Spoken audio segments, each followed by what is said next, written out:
Hallo, bei Reingedruckt geht es heute um Mehrecke. Fangen wir ganz einfach an. Als erstes wählen wir wieder unsere Ebene aus, damit wir in die Skizze reingehen können. Ich habe hier schon die Sechsecke ausgewählt oder Mehrecke ausgewählt.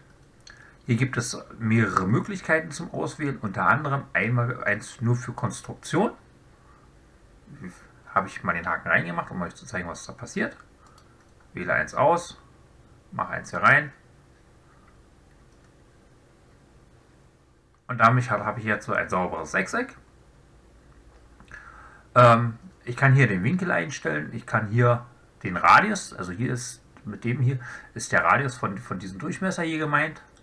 Oder aber, ja, und machen wir nochmal eins für Konstruktion. So.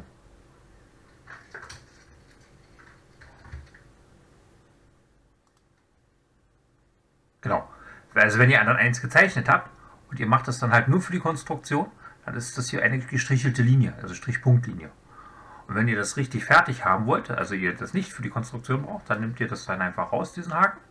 Und dann habt ihr hier also vollwertige Linien drin. Ja?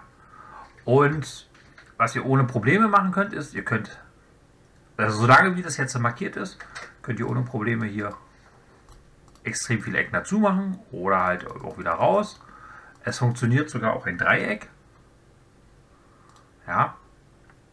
Wichtig ist letztendlich bloß, dass die Linien tangential mit dem Kreis hier berühren.